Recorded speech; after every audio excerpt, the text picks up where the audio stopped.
hearts to each side, so I thought it would be really interesting to set in a different, like, more updated version. These are the color schemes of the two worlds.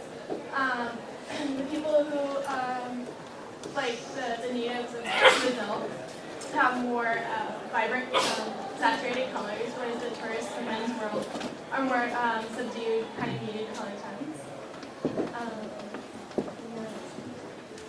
And then, so I did about 10, what are called tear sheets, so there are ideas for each costume. And this was for Valera. The first bunch are all natives from Brazil. And this is Florinda. And she has kind of more innocent, more like high necklines.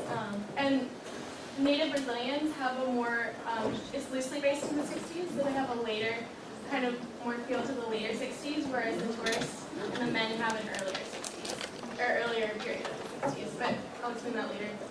Next slide. This is Helena. She has kind of more vibrant, she's more outspoken than Florinda, so I had lower necklines, kind of more skin showing.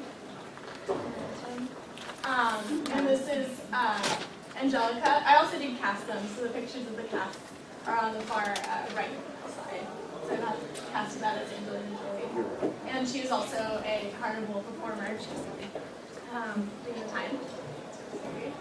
And these are just some examples of masks they would wear to cover their faces for this time when they would disguise themselves as gypsies.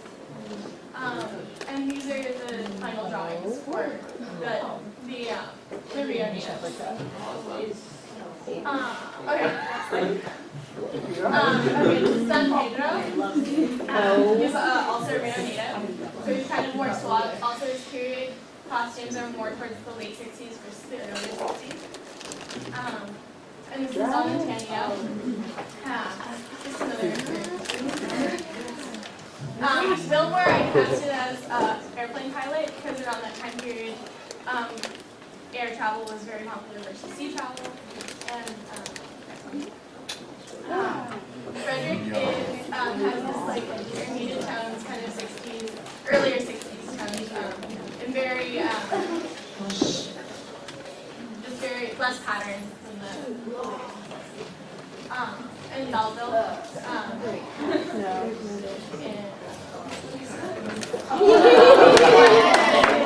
Kind of comical character, kind of the classic 60s tourist, kind of added comedy to that. And the men's masks, where they wear kind of very generic carnival masks. And then the last slide.